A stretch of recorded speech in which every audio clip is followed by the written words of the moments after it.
Sometimes the hardest part about being forgotten is not the silence. It is the moment you realize you stopped listening for footsteps.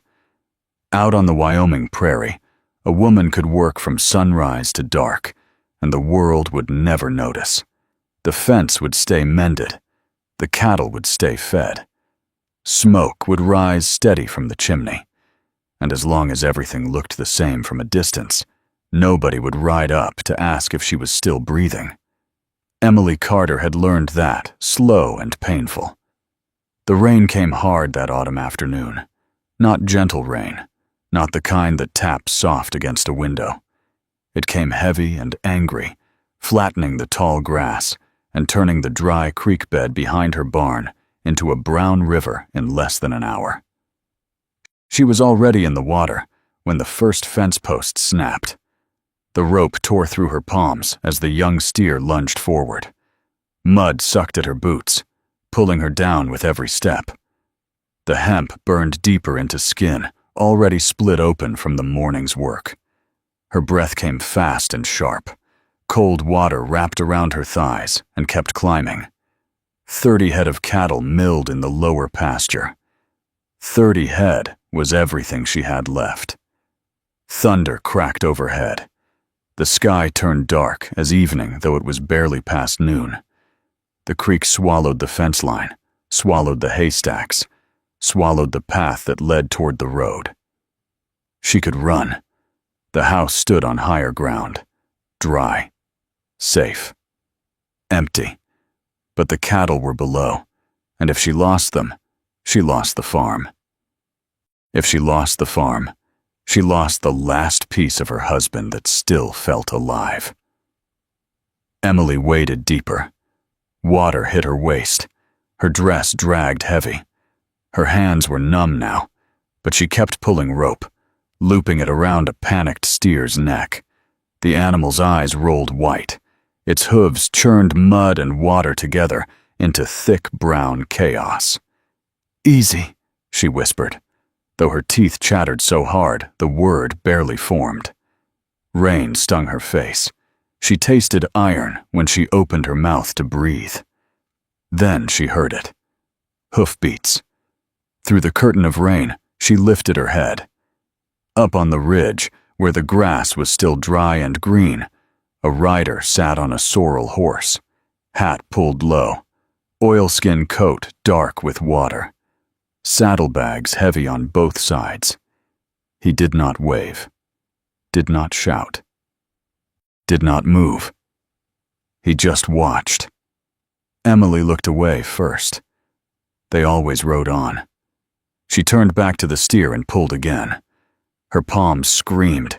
Blood mixed with mud and disappeared in the brown water. The steer fought, then stumbled forward. When she looked again, the horse was tied to a scrub oak. The man was walking toward her. He moved steady down the slope, boots sinking into soaked ground. No hurry, no panic, just steady steps.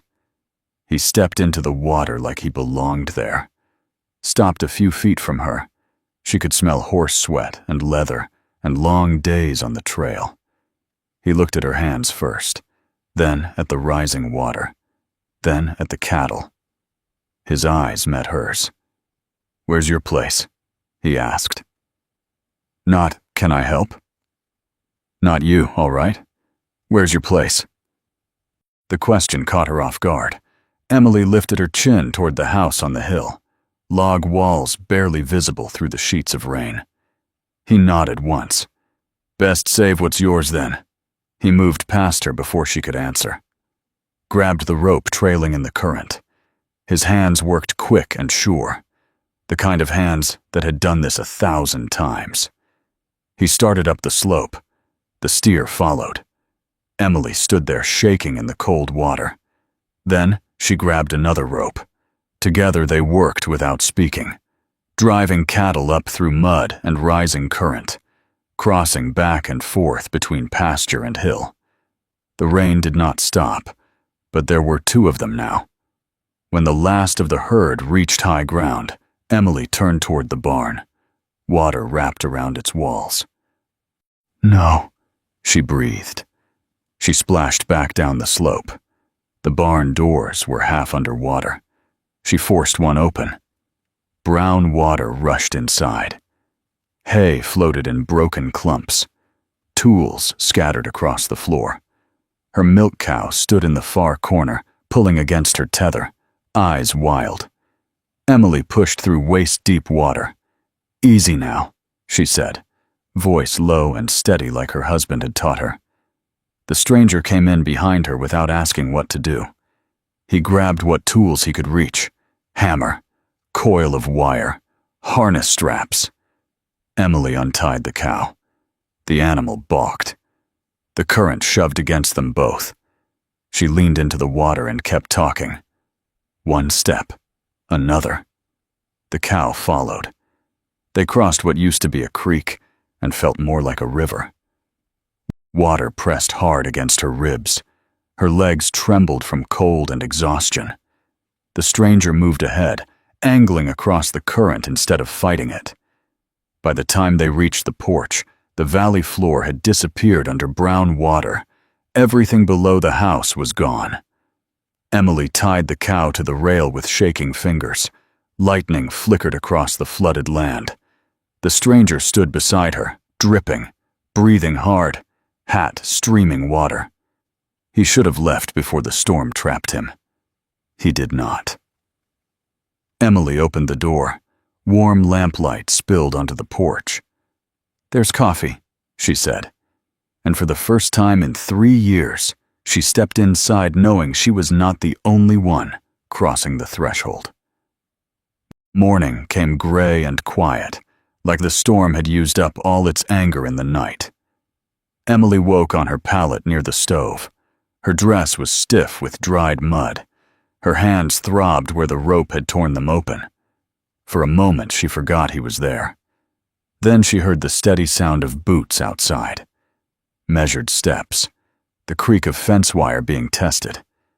She pushed herself up and went to the window. He was already walking the upper pasture, checking posts, pressing each one with his shoulder to see if it would hold.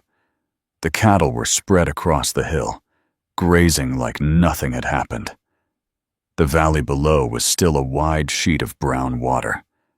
Emily lit the stove. The kindling caught quick. She filled the blue enamel pot with the last of her coffee grounds. Real coffee. She had been saving it for winter. This counted. When he came in, he scraped his boots at the door without being told. Mud fell in dry clumps to the floor. He stood near the stove, letting the heat reach him. "Fences are down along the lower pasture," he said. "Posts are gone. Wires tangled." Emily poured coffee into 2 tin cups, handed one to him. He wrapped both hands around it before drinking. They stood there, with steam rising between them. "What needs doing first?" he asked. She blinked. It had been a long time since anyone had asked her that, like they meant to help. "The fence," she said. "Cattle wander without it." He nodded, took a stub of pencil from his pocket, and turned over an old envelope he found on the shelf. "Fence," he wrote. "Barn's gone," she added quietly. "Hay with it." He wrote barn assess damage. They went through the rest slow. Cow shelter. Salvage tools. Check well. Move chickens higher. He wrote careful, neat letters, like someone once taught him patience. When the list was done, he slid the envelope across the table. "We can start now," he said. "We." The word felt strange in her chest. He went outside. Soon the sound of hammer on post carried across the yard. Steady. Sure. Not rushed. Emily walked the pasture, counting cattle. 28. She had started with 30. 2 gone. She swallowed hard, but kept moving. One young steer limped. She cleaned the cut above its hoof and wrapped it tight. Her hands burned, but she did not stop. The bandages were already dirty again. By noon, the sun burned through the clouds. The floodwater had stopped rising. It held steady, maybe even dropped a little. She carried him cornbread and cold beans. He ate standing, eyes scanning the land like he was memorizing it. He worked like a man who did not know how to sit still. That evening, as the light turned gold across the prairie, she tried to pump water for washing. Pain shot through her palm so sharp it made her gasp. He was beside her before she realized he had crossed the room. "Let me see." She almost pulled away.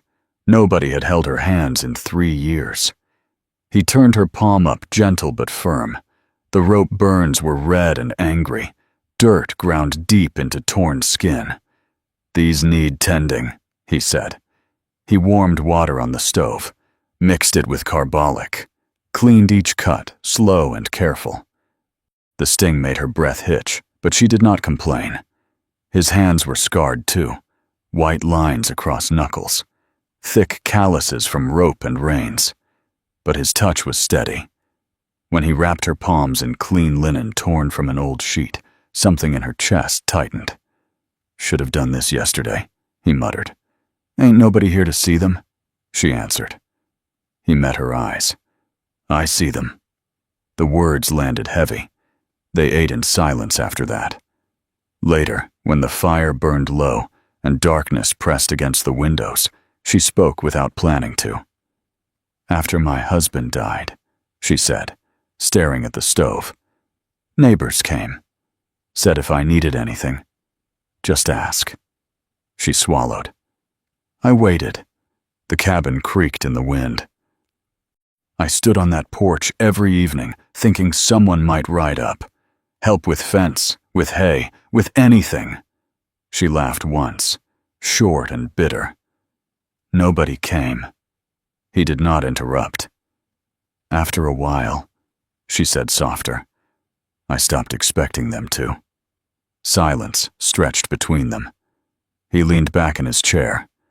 "Been moving 5 years," he said at last. "Left my place after the war. Figured if I didn't stay nowhere long enough, I couldn't be forgot." She looked up. "That work?" He shook his head once. "No." They sat with that. Outside, the wind died down. Inside, the stove ticked soft as it cooled. She realized something then. He had not asked her for food, had not asked for pay, had not spoken about leaving once the road cleared. He had only asked one thing. "Where's your place?" And he had stayed. The next morning came cold and clear. The floodwater had begun to drain back into the creek bed. Mud cracked where the sun touched it. The road might be passable in a day or two. He stood on the porch beside her, looking down at the wreckage of the barn. "Road'll clear soon," he said. She nodded. He did not say he would go. She did not ask him to stay. They worked all day without speaking about it.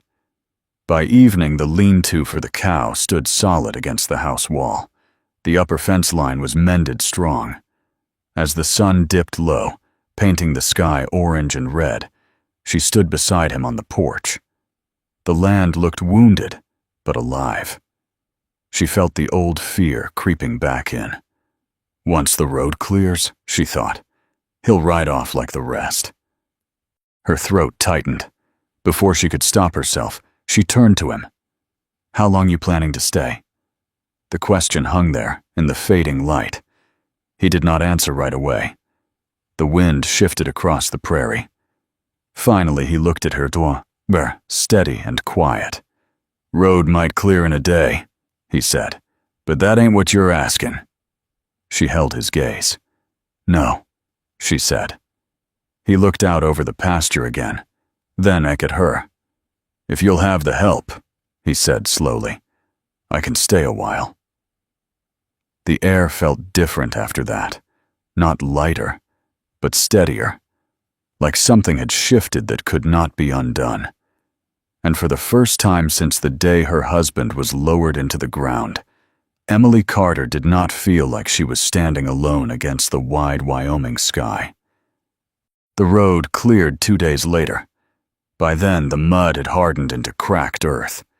The creek had shrunk back into its narrow bed, running high, but obedient. The sky stretched wide and blue, like the storm had never happened. He saddled his horse at first light. Emily stood in the doorway, hands wrapped in fresh linen, watching him tighten the cinch. The sorrel stamped once, then stood still. Neither of them spoke. The sacks he brought from town were stacked by the wall inside. Flour, beans, coffee, salt, enough to last a while. He had ridden hard for it. Came back the same day. Came back. That mattered more than she wanted to admit. He finished saddling, then rested one hand on the horn of the saddle and looked toward the road. It was open now. Clear. He could ride out before noon and be gone by supper. She felt that old feeling rise up in her chest, the one she knew too well, the waiting, the bracing for someone to leave. She stepped off the porch. "You heading out?" she asked, keeping her voice even. He looked at her, really looked. "I told you I'd stay a while," he said. She nodded once. "A while ain't forever." He didn't smile. "No," he agreed. Silence stretched between them. The cattle moved slow across the upper pasture. The lean-to roof caught the morning sun. Smoke curled from the chimney behind her. He untied the reins from the post. For one sharp second, her heart dropped. Then he looped them back again. "I ain't good at staying," he said plain. "But I'm worse at leaving when there's work to be done." She let out a breath she didn't realize she'd been holding. "There's work," she said. He nodded. They moved through the days that followed like two people learning the shape of something fragile. They rebuilt what they could. The lower pasture dried enough for them to cut grass before frost. He showed her how to angle the scythe so it bit clean and even. She showed him where the soil stayed soft after rain and where it turned stubborn as stone. They stacked new hay against the side of the house, not as much as they lost, but enough. At night, they sat at the table and made lists. Fence repair, firewood, salted beef for winter. "We'll manage," he would say. "We." The word settled deeper each time.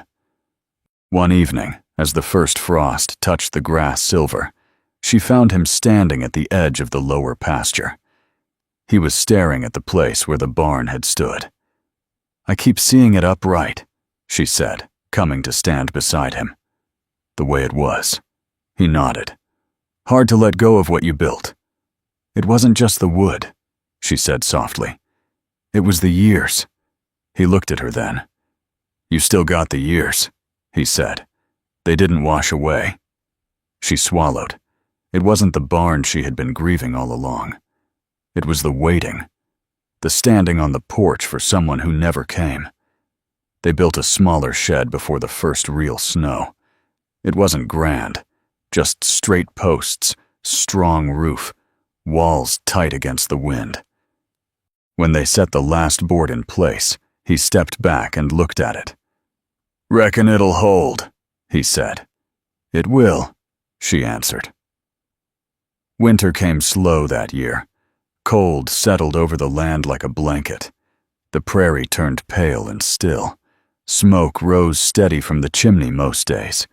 They worked side by side, fed the cattle, broke ice at the trough, split wood until their shoulders ached. Sometimes they spoke. Sometimes they didn't. The quiet between them was no longer heavy. One night, wind howling against the cabin walls, she woke to the sound of something creaking outside. She sat up fast. He was already moving toward the door. "I'll check it," he said. She grabbed her coat anyway and followed. It was only a loose board on the lean-to roof, the wind tugging at it hard. They fixed it together under starlight, hands stiff with cold. when they stepped back inside, cheeks red from the wind. She felt something she had not felt in years. Not fear, not waiting. Belonging. Late winter brought a letter. He had not told her he had written to anyone. She had not asked. The envelope bore a return address from Missouri. He read it once, twice, then folded it careful. "Brother found me," he said. Her chest tightened. "Good news?" she asked. "He's alive," he said. "Got land out west now. Says I can come. Start fresh." The words hung between them. She nodded slow. "That's good." He studied her face. "You want me to go?" The question was honest. She could have lied, could have told him he owed her nothing. But she had learned something since the flood. Waiting in silence did not save anything.